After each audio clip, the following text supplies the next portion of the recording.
Hello, we're live with another behind the scenes interview on what it really takes to become a high value guide, a sought after coach, mentor, healer, or intuitive guide. I am so excited to start this conversation. I'm going to invite Mia Anderson into the room, who went through the conscious creative business immersion a few rounds ago. Mia Anderson is a transformational life coach. She's specializing in grief work. So it's like what it doesn't take to be a high value guide is tech. Like we can be high value guides with having very limited tech knowledge, and like it always works out. We always figure it out. And today's interview is all about that, the behind the scenes on what it really takes. And something else is coming through about being seen and being visible and putting ourselves out there. It is just so fun. I think the universe wants to make sure that we speak on that today around what it takes to actually be visible as a high value guide, as we're elevating and showing up in different places in our lives to speak about our offers. But before we get into that, I wanted to introduce you, Mia Anderson. You are an amazing transformational life coach. I want to talk about what you've been specializing in and niching in as well. But why don't you introduce yourself to my audience and let them know who you are and what you provide for the world? What's your mission? Yeah, oh, it's so great to be here, Christina, and thank you for that introduction. And yeah, I am really here to support people working through their grief process. And that has been such a huge journey for me.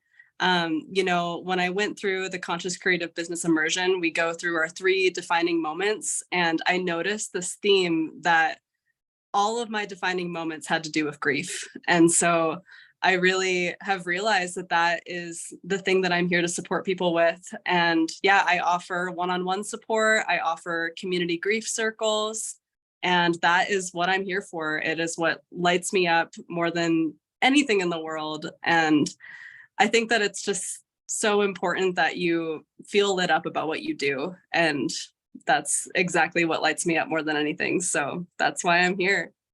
Oh, I just got chills because I've been seeing your content and I've been noticing this like claiming that this is what you're here to do. And I just wanted to kind of pull back the curtains of like this this clarity came through after the business immersion. But what you're speaking to is like, right, really looking at who we're here to serve and how we're here to serve them, and really looking at our own defining moments helped you not even in the program, but after you graduated and moved on to really say, I'm here to help people with grief. It's so important. And I've been seeing your content going like, wow, yes, she's got it. She's claiming it. And having a niche is important, not just because you'll make more money, which you will. It's important because your niche is really like a reclamation and a like a proud exclamation of like, I really have a particular specialization. I'm here for a soul's mission. So why don't you tell our audience here and the people watching, like what it really took for you to claim that you are here for something special? Yeah, I mean, when I started the immersion, I really had no idea what I was doing. I just knew I wanted to help people. And I had worked with different coaches, I had worked with different business people before. And, I think back to like 3 years ago when I first decided I wanted to be a coach. And the business coach I had at that time, they told me, don't go there, don't go to grief. It's too much of a liability. It's not something that's worth it. And it completely just shut me down. And then I was always trying to figure something else out. But I still had this knowing of like, I want to help people. And so when I came into the immersion, I I just had no idea. I just knew I wanted to help, but I didn't know what that was. And, I changed my niche probably 3 or 4 different times within the immersion itself. But really like looking back at those defining moments of what really created this knowing inside my heart and my soul that I want to support other people, and looking at the themes of what the overlap was between that and seeing like, oh, grief, like that is the thing. And really also getting that reflected back to me as I started to put myself out there into the world and just listen to my heart in terms of what I wanted to share. That was the theme that kept on turning up. And, I wanted to talk about one thing and I thought one thing was my niche, but then I always came back to talking about grief. And no matter how much my niche changed, it was like, that was the thing that kept on just like pouring out of me. And so eventually I realized that it's so important that I stay true to my heart and true to my soul. And that's how I can show up for people in the most powerful way possible, not to fit into a box of what, society or what someone else is telling me that I'm supposed to do, but actually listening to what themes have shown up in my own life and how that reflects back to why I'm here and why I'm in service to other people. Wow. I'm just like a little bit stuck on, I can't believe so many people, not just one, but multiple people told you it's not worth it to follow Yeah. your heart and support people in ways that you probably received the support. Grief is a golden thread throughout humanity. We're not going to be able to escape grief. And as a trained psychotherapist way back when, it was their whole models and rituals around grief for a reason. So Yeah. for you to really claim like it's not about the money, or business coaches saying, hey, you can only make money as a business coach. It's like, wow, what a bunch of bullshit. And I'm so stoked that you followed your heart and you really went for what was going to help the most people, or even one person at a time. And I know you do a lot of one-to-one work. And one of the wins that we were talking about before we got on this call was that you just had your first high-paying client re-enroll in your program. And so that says so much about your quality of service and your delivery and how much you care and how much you care about this particular struggle and challenge that majority of humanity will face in their lifetime. And for you to Yeah. hold that torch and say, wow, I'm not just going to do what's on my heart, but I'm going to do such a great job and really support people so deeply that they're just like, well, there's no other coach for me. And that's a defining moment for a high value guide. So how did that feel in your body when you were like, when your client wanted to re-enroll? What did that mean to Yeah. you? Yeah, it was just such a wonderful feeling. I mean, I have had so much fun working with them. They show up so beautifully. It's like we can go from laughing to crying to deep processing to like coming out on the other side of it. And it's just been so beautiful to witness that over the last 4 months. And yeah, I brought up that, we were about to be done and they told me like, oh, I've been thinking about this. And I realized like, I'm not done working with you. Like we're just getting started. Like this is way too deep. Like there's no way I can just stop right now. And yeah, it was just such a fun feeling to receive that. And yeah, they're about to re-enroll. We haven't like fully had the conversation yet, but we just had the like, the confirmation of like, yeah, we're not going to be done at the end of these 4 months. Like we're going to keep going. And just feeling the lightheartedness around that and not even feeling like I needed to like lock it in right in there, but just being in such trust around it of knowing like, yeah, they're going to re-enroll. There's no question about that. They already said they want to and that they're going to. So I don't even feel this energy of scarcity of like, oh, well, I better get them to pay right now. It's like, it's going to happen. And yeah, it's probably about to happen this week. And I'm just really, really excited about it. And yeah, it's so great to just have fun working with people. And that really does happen when you align with your mission and stay in integrity with what your values are and not give that up.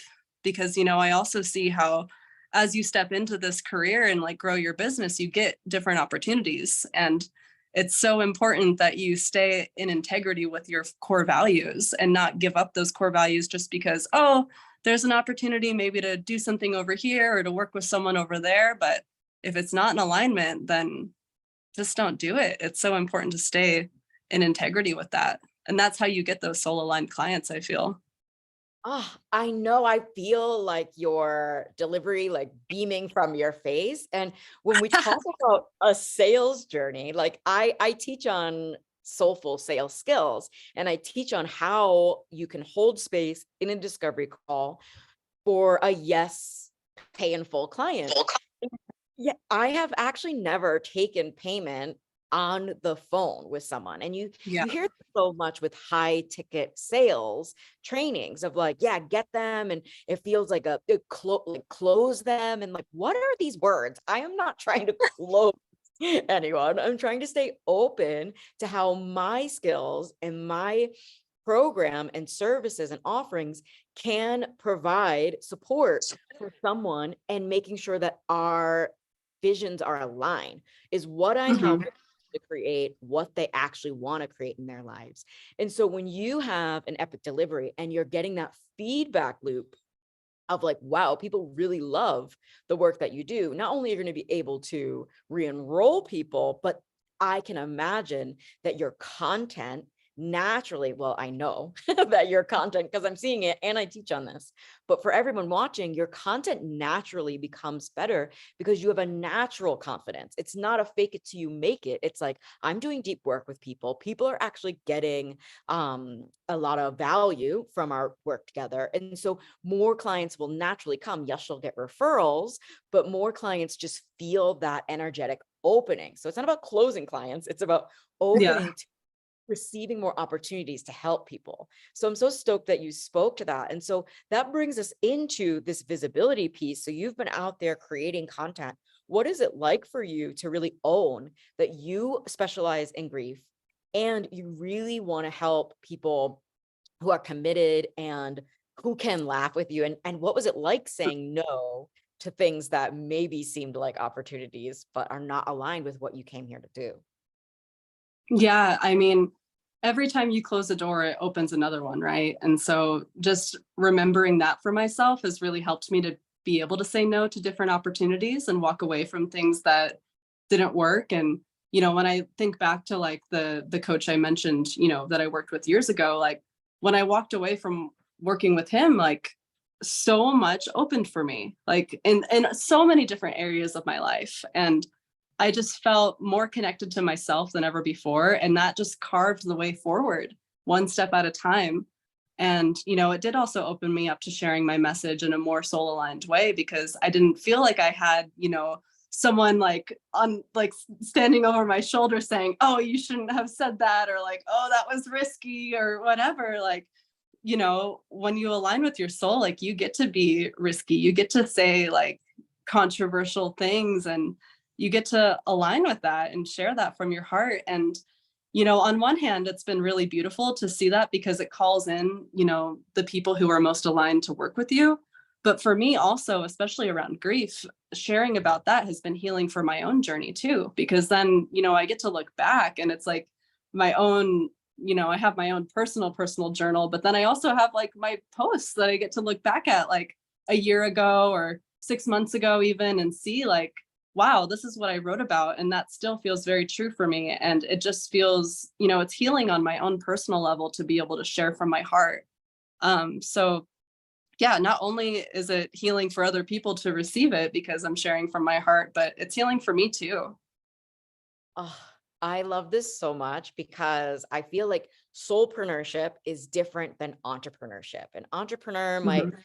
make a product that they can sell for a profit, but a soulpreneur is really doing something that can benefit humanity, but it's about our own soul's evolution as well. And so when we come to our niche, which is really just a specialization in what our soul has evolved into. Like, we're not really able to help people go through anything that we haven't gone through ourselves.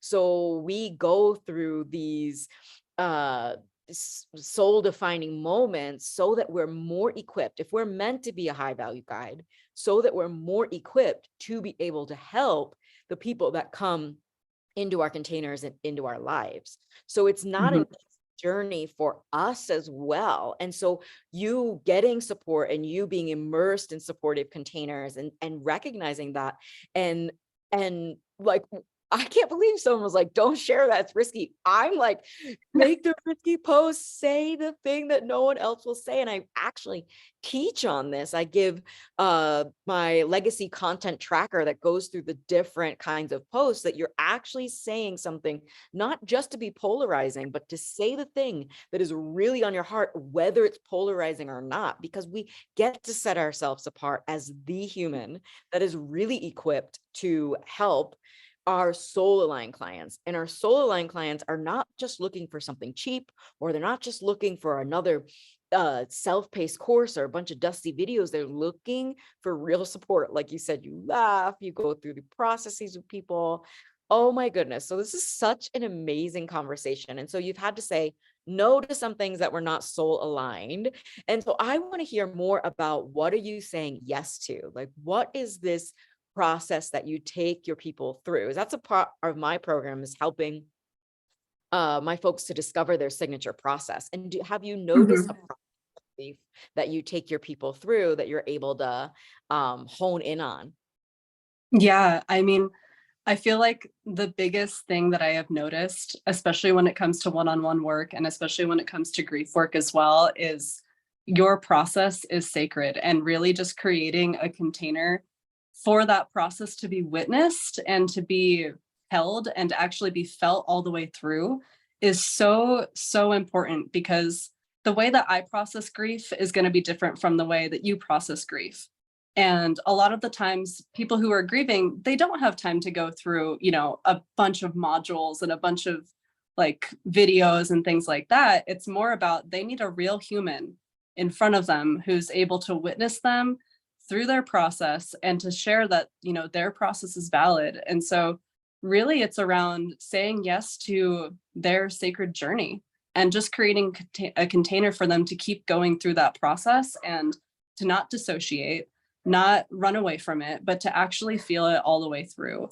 And within that, it's really just a framework of asking questions and letting people feel somatically what emotions come up through their bodies and witness the different parts of themselves that show up and have these different stories about what's happening.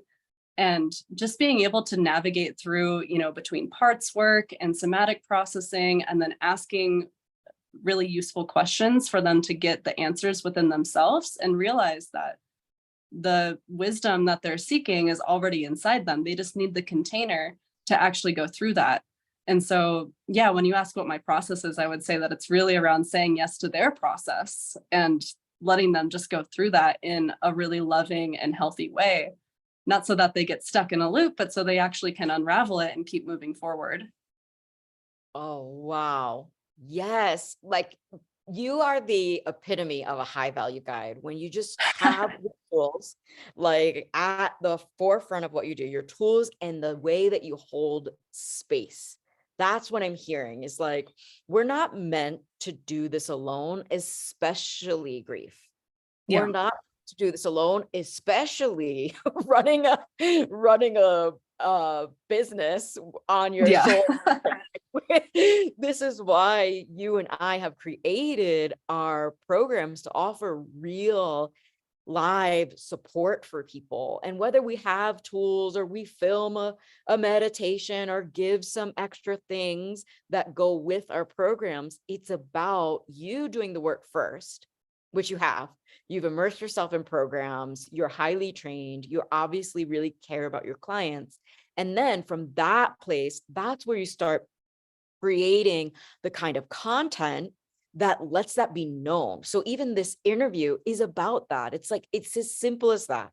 You're good at what you do. You love helping your people. And now we just get to talk like old friends and chat about what it is that we're really doing here and give people a real Mhm. taste of what it might be like to work with us. So I'm so happy that you expressed that, because you were talking about processes and letting people's process be sacred. And I wanted to talk about that for a moment, that so often we maybe have hired the wrong coach, or we've gotten ourselves into courses where people are not deep, where they don't actually care about our process. They just want to teach us what they know and like preach to us about the right or wrong way to do things.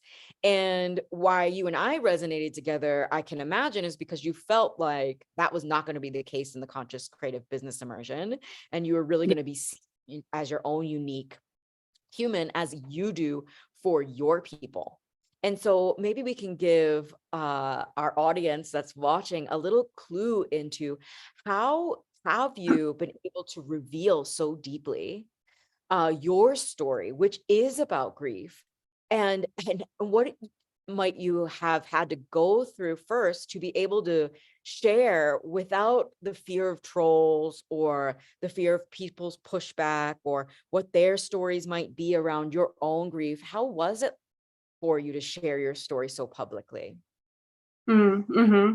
Yeah, the first thing that comes to mind when you ask that question is just reflecting back on my own childhood and feeling like this energy of like needing to prove myself for such a long time. I was always feeling like, nobody saw me, nobody understood me, nobody listened to me. And I was always just trying to like forcefully put that energy out so that I could prove myself as worthy, prove myself as lovable, all of these things. And I feel like it was really about healing that wounded inner child within me that was really, really important because if I'm still acting from this place of like, oh, I need to be seen just for the sake of like, oh, maybe someone will love me if they finally see me, then, that's not going to bleed out very well onto social media when you're trying to, promote your business. And so I really feel like it came down to healing those wounds within myself so that when I came out into the world and shared, it was more from a place of service and simply just knowing that my message had value in the world and that it also had value for myself to share it, that it was helping me integrate my own journey to share it. And that within my own integration process of sharing that journey with other people on social media, it would also be healing for them as well. And yeah, that it's just not about, people liking you or not. Like, no matter what you do in the world, like I've just found that like, you can do anything and someone's going to have something to say about it. So like, who cares? Just do you, let your light shine in the way that it wants to. And some people will hate it and other people will love it. And at least then you have real people in your life who know you as who you are rather than just the mask that you put out to the world.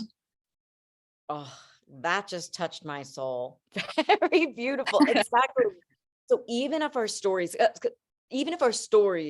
are deep or they're vulnerable, and I teach a process of like being vulnerable, but for the sake of service, for the sake of helping people, because if somebody sees you owning your story, somebody sees you grieving the inner child of your past that had that wound, and right, everybody out there, raise your hand if you feel like you have ever felt like you needed to prove yourself, especially as you're running a business of like, hey, hire me to prove that like I'm likable and lovable in this world. And it's like when we move through that ourselves, we become a safe space for people to hire us because we're not promoting our business to validate that we are lovable.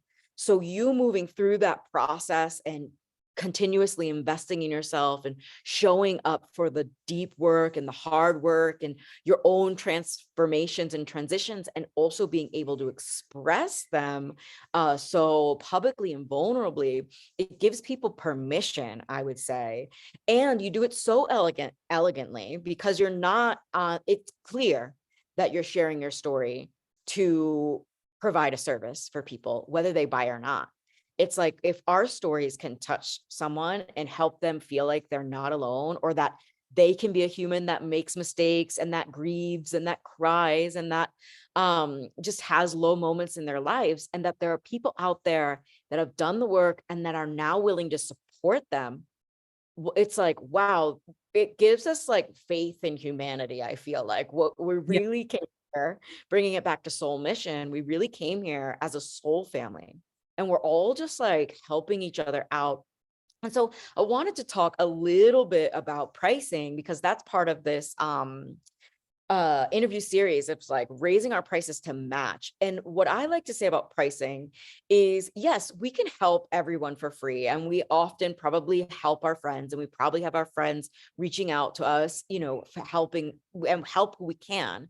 But in order for us to really be a clean and clear channel, and to have our own space, and to have allow this work to be something that we get to do continuously and continue our own education and expansion, we get to charge a price that allows that person to see our value, and allows us to be highly valued, and to be able to do this work more with more intention. I feel like, because we are being valued for it, and it is a professional service that you're providing. And the way I guide my friends is very different from the way I guide my clients. I'm like, taking my friends out for like a drink, like like let's just go cope with this, like probably doing the Yeah. wrong thing. Like we're just gonna talk shit and cope in the old paradigm way. But when I'm really channeling and guiding and being valued for my professionalism,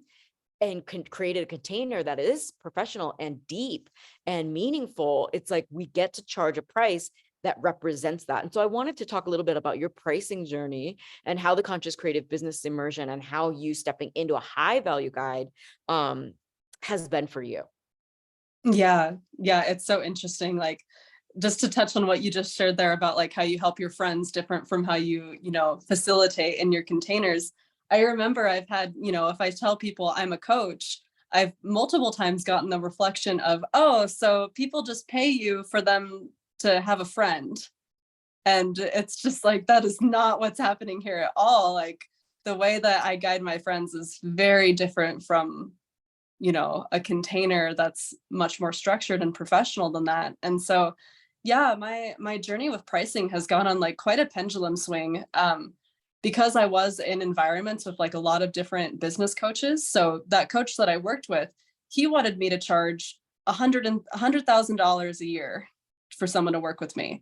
And for me, that felt like way too high. And so then when I went into the immersion, I had like swung on the pendulum of like bringing it way too low, or like basically just giving people coaching for free. And then I was able to find that middle ground. And now I feel really good about my pricing. My price is about to go up again, because, I had a price for like my first client, and now it feels like, okay, it's time to raise that again.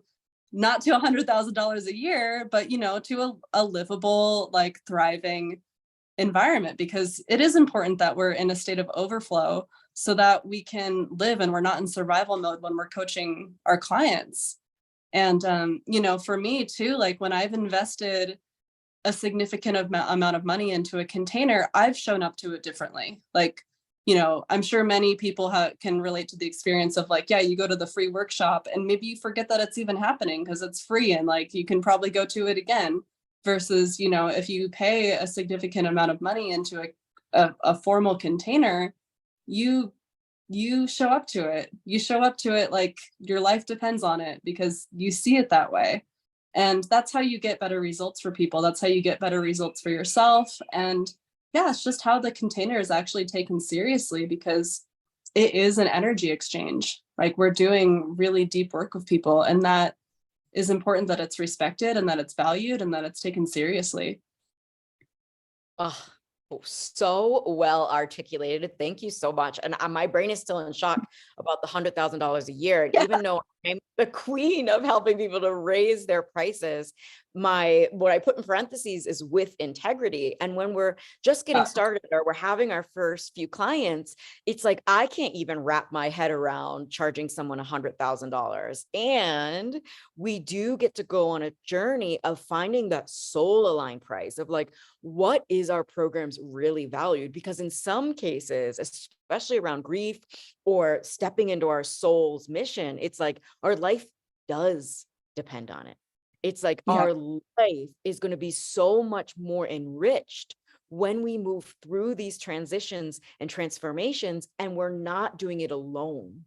And when we're doing it alone, we have so much more chance to get into old patterning, or just give up And when you're moving through grief, it's not even about an end result. It is about getting supported. It is about the relationship that you have with your clients and your understanding of the grief process personally and professionally, so that people can actually show up and lean in for support and feel held.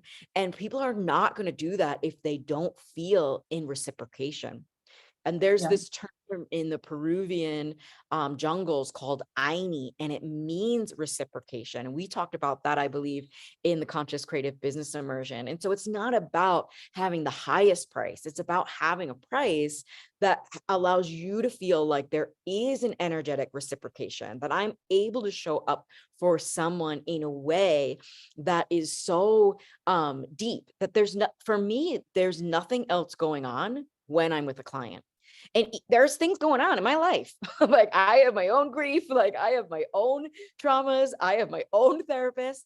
But when that container starts, everything falls away, the ego falls away, and we get to be the channels because we are professional, because we are valued, and we've claimed that this is a highly valuable service. And the mission that I'm on now is helping folks like you and I, people who have soul gifts to share, people who are really helping people, because you're not just making a product that is going to consume the resources of Mother Nature and like end up polluting the environment. You are literally helping more people become better people in this world and be able to shine their light by moving through grief. And that is felt like we're doing the deepest work for humanity. And why should soulpreneurs just like take the scraps of what the universe gives? Like, why shouldn't we be highly valued? Psychotherapists are like lowly valued. Teachers are lowly valued in society. And if we want to create a new society, we actually get to say, hey, your soul's expansion and you moving through grief and you being supported is top priority. It's top priority, right? Mhm. Anything else you want to say about that, since you articulated that Yeah. so well? Yeah, it just makes me think about, I feel like the money story that so many people collectively have, and the money story that a lot of spiritual people have, of feeling like it's so spiritual to not have money, and we need to kill all the billionaires and all of these things. And I see a lot of that energy get directed towards high value guides who are actually doing really important work in the world.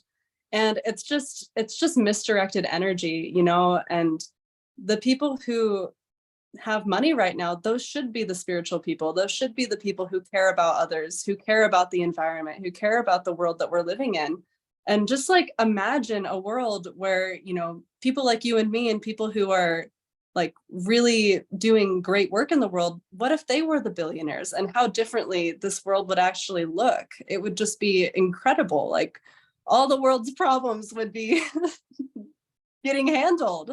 And so, yeah, it's just like, it's so important to recognize that, yeah, like your work is worth being paid for it. And when you have more money, it just magnetizes who you are. And when you know that you're a good person and that you want to do good things in the world, that just empowers you to do better things. Oh, and you know what I wanted to say from that as well is like when we really get at the back end of our business and we really calculate what we make at the end of the year, we are actually nonprofits. We really have our expenses paid for, our travel paid for, just to be able to live a regular life. And we're really actually nonprofits. And this is something that I'm moving into, is actually gaining nonprofit status for the organization that I've created and helping other people to create a nonprofit status in their businesses, because folks like you and I and people who are doing soul's work, like we really are already nonprofits. And there are nonprofits out there that have nonprofit status and their CEOs or their people running the organizations are actually millionaires. And here we are creating our cute six figures or moving towards that. And it's like six figures is actually not enough for Yeah. for what we want to be doing on this earth. for what we really want to be creating, like creating temple spaces and creating places where people can come and fly out and collectively grieve. Imagine if you had a temple space that was yours, that you were regenerating the land, and people could fly out to meet you to have these group collective circles, and you are already creating it on a small scale. But why we should be billionaires is because then it's like we just erect the temple and everyone comes see Mia and like move for your grief with someone who really cares and who has been through it herself. Like, let's stop mucking around. And if you want to change the world, you have to start with you. You have to acknowledge your own grief process and your own process for expanding your voice. In my case, and the people that I help and what they want to create is like, we have to get out there and share our messages. And we're not going to be able to if we're, I mean, I teach on like launching through a healing process, because so many times I've launched my program and I'm like, really? There's another round of healing? Not right now. And I'm like hanging on and I'm like, wait a minute. And I can't tell you, like, I would have quit without support from guides and coaches and energy workers, and from the support of my clients as well, because you all showed up so deep and vulnerable and was able to help me realize that what I'm doing here is not just about helping people make money, but it is helping the soulpreneurs create sustainable offerings so that we can redistribute the wealth to the people who are going to do great things with it. So I'm so stoked that you mentioned that. And before we close, I wanted to ask you if you had any advice for somebody who's on the edge of investing in themselves, whether they want to move through a grief process, whether they have grief from their child self as well, which we all do. So you could all use Mia's work. It's like a niche that it's like everybody needs your work in the world. But why don't you tell people if they're on the edge of feeling like, okay, I want to join something. I want to join something that's deep. I want to put my voice out there, or I want to craft a high value offer. I want to move through my own processes and not be alone anymore. What would you tell them to help them to see that they're worth it? Yeah. You know, what's coming through when you say that is when we look at the human species biologically, like we are not meant to do it alone. And, you know, modern day society has us thinking that we need to figure everything out ourselves, that we need to just do everything on our own, and that that's how you become successful. And the truth is everybody needs other people. There isn't a single person in this world who's become successful 110% on their own. And so if you're feeling called to, you know, invest into a container and you're not so sure, just know that like isolating yourself is just going to keep on getting you the same result that you've been stuck in. And, you know, ask yourself, like, how is that working out for you? Do you really want to keep going down that same trajectory, or do you want to move towards something different? Because having a community or having a guide who can support you through the process that you're going through is really the way for you to make that quantum leap and to make that shift in your trajectory. So, you know, I would always say just do it. Like, yeah, it's scary, but it's going to be worth it. And, you know, usually when you show up 100% to those kinds of containers, what you get back in return is always tenfold beyond what you could possibly imagine. So just take the leap. It's worth it. You're worth it. It's amazing. Like, the best place that you can invest in is in you as you're like expanding and on this soul journey. So I'm so excited that we got to have this conversation. Wow, what a powerful one. Thank you so much, Mia, for stepping into your power, for aligning with clients and helping the world, because I can feel that. That's why I do what I do, and I help like the people on the rise, because I can feel your client and the expansions that she's going to make and or they are going to make in this lifetime, and how I got to be a small part of that. Like, it's so cool. So is there anything else you want to close with before we wrap this up? Well, first, I just want to say thank you for everything that you do as well, because it's so cool to see like, yeah, these different immersions and these different groups come through and like the ripple effect that it has. It's like, boom, like just this huge like explosion of like cosmic healing energy that just gets to ripple out into the world because you're empowering people like myself to actually step into our power. So thank you so much for everything that you're doing as well. And yeah, I had a lot of fun having this conversation. I will share that I have a grief circle happening on Sunday, the 25th. It's going to be held on Zoom, and I have like a Facebook link. I can maybe just post it in the in our group here if anybody wants to join it.